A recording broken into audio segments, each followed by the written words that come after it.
any spot in the solver and you'll see that the majority of hands are mixing between bet and check. But what should we actually do with them in practice? Can we just pick any option we want? Or do we need to mix it up at the right frequency? There are plenty of high-stakes players who use an RNG for this very reason, but if you're playing lower stakes, randomizing could be hurting your win rate instead. But before we get to that, we first need to understand what randomizing actually accomplishes. Imagine if a certain hand, let's say top pair, is supposed to bet exactly 60% of the time. Our brains aren't really designed to do this, but with the help of a random number generator, we can bet if we roll less than 60 and check if we roll more than 60. Ultimately, the goal is to have just the right amount of top pair in our betting and checking range. If we bet more than 60%, our checking range will not have enough top pair, thereby making us exploitable. If we bet less than 60%, our checking range will have too much top pair, which also makes us exploitable, albeit in a different way. So by hitting the right frequency, we ensure that our checking range has the perfect proportion of top pair such that our opponent cannot exploit us even if we told them our strategy. Well, that is provided we also get the frequencies of all the other hand classes correct. Let's do a simple experiment where we keep the frequency of top pair at 60%, but we bet slightly less air than we're supposed to. You can see that the proportion of top pair in our checking range actually decreases despite us betting it at the exact same frequency. This is because the extra air that we check has the effect of diluting our top pair combos.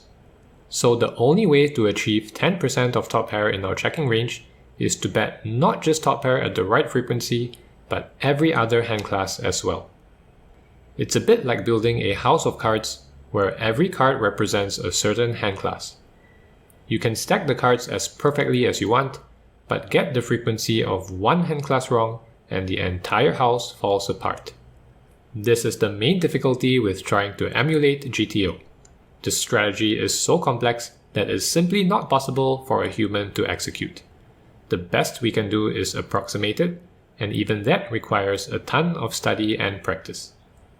But let's assume that we put in a ton of work and we're able to get closer to GTO than any other human player. Would that automatically make us a crusher? Well, not necessarily. The thing is, poker isn't about who can play closer to GTO. In fact, it's possible to play really close to GTO and still lose out to someone who is deviating massively. Imagine a river scenario where we are very slightly overfolding. Perhaps the GTO strategy is to call 50% of our range, but we are calling 49.9% instead. About as close as we can hope to be. Now imagine we are up against a maniac who is bluffing 100% of his air. We would actually be losing EV in this case, despite the fact that we are playing closer to GTO. This is because the overfold gives the maniac's bluffs a small amount of EV, and they are maximizing this EV by bluffing 100% of their air. There is a very nice analogy by Uri Pelek that illustrates this problem. I'll let him put it in his own words. Imagine that you have one guy who's spent his entire life crafting an indestructible suit of armor. This is the guy who's studying with a solver. He's making his game indestructible. And all of his focus is on his armor. He's always looking inwards because if the armor is indestructible, he doesn't care who's coming up against him. But unfortunately, 10 to 20% of his armor is riddled with holes. Now this guy, send him to battle, he's obviously not going to do too well. His eyes are closed, he's looking inside, and his armor is filled with holes. So anyone who can see what's going on can just attack those holes and tear him to pieces. Basically, trying to copy the solver is not only impossible, it's also potentially very counterproductive. But that begs the question, why do so many high-stakes players still use the RNG? Well, one reason is that it's just very difficult to play a solid preflop game without randomizing. Imagine if we open and face an in-position 3-bet. Here, almost every combo is mixing between 4-bet and call or call and fold. If we were to play pure exploit, that is, pick the option we think is best 100% of the time, we would end up with frequencies that are way off GTO. This is especially problematic when it comes to preflop because our opponents don't need a very big sample to figure out our strategy. Whatever exploit we make quickly becomes visible on our opponent's HUD, leaving us vulnerable to getting counter-exploited.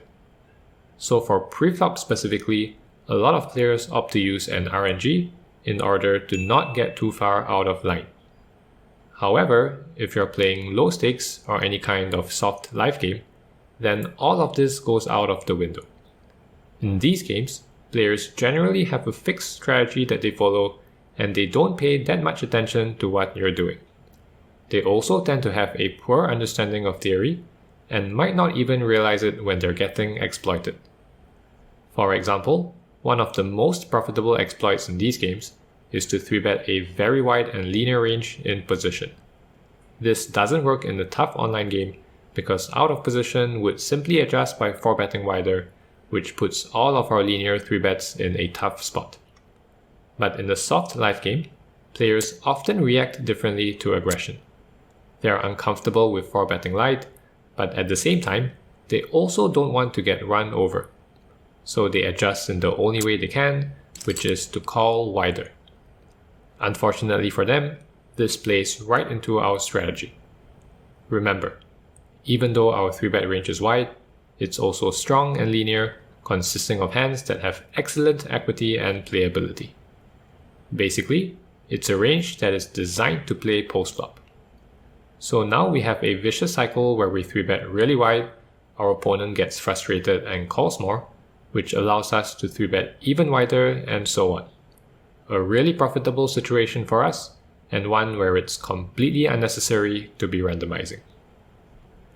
Another situation where randomizing is unnecessary is on the river. As we go further down the game tree, it becomes more and more difficult for our opponents to understand what our strategy really is. This allows us to be much more imbalanced without having to worry about getting counter-exploited. If you're like me and you follow Saulo Costa on YouTube, you'll know that he's one of the many players who utilize the RNG. But if you really pay attention, you'll realize that he only uses it very occasionally, mostly on earlier streets. And the closer he gets to the river, the more he relies on a mix of data and intuition. On the left, I defended my big blind here with Jack 10 off against hijack min raise. Pretty standard stuff. He goes for a small size on this board. I'm going to call here. I think he could have other bet size in the stack here if he wanted to. He very quickly checks back on a very blank 3 of clubs turn. So his check back range is quite weak here. I'm going to have a lot of equity in the showdown against pocket pairs. And then when he reopens, I don't think I can call this. I don't see many bluffs in his range. And also, he might still have way too many ace of club X hands to bluff catch against raise. So I'm not going to turn this into a bluff. And I'm just going to fold this one. This hand is really interesting because from a theoretical perspective, Jack 10 with a club is quite a decent bluff catcher. On top of that, we're facing a relatively small bet of half pot. If Saulo wanted to be balanced, he should probably randomize some frequency of calls with this combo. Instead, he quickly chooses to fold, reasoning that hijack is likely under bluffing. And we can see why if we look at how this spot works in theory. Because of how tight hijack's range is and how well it interacts with the board, no pair only makes up 2.9% of their range. So in order to find enough bluffs, hijack needs to draw bluffs from pairs like 7s and 8s. If Saulo thinks that an actual opponent will not bet these hands, then it goes without saying that they would be massively under bluffing. And in that case, it makes a lot of sense to be folding a marginal bluff catcher like Jack 10. Of course, with every exploit comes a risk of getting counter-exploited. If players knew that Saulo was overfolding this spot, they could counter-adjust by turning 100% of their pocket pairs into bluffs. But as mentioned before, this isn't a real concern in practice. It takes a huge sample to piece together someone's strategy on the river, and even then, you can never be 100% sure that you have the right picture. For example, after seeing Saulo make a very tight fold in the previous hand, You might think that it's a good idea to bluff him more in the bet-check-bet line. But here, the details matter as well.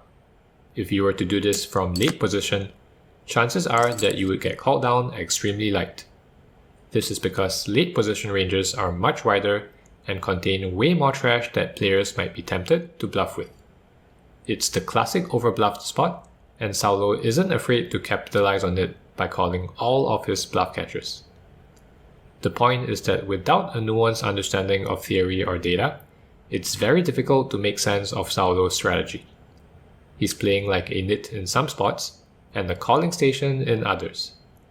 Technically, you could exploit him by turning all your pairs into a bluff from early position and giving up 100% of your air from late position. But how many players in the pool are actually capable of doing that?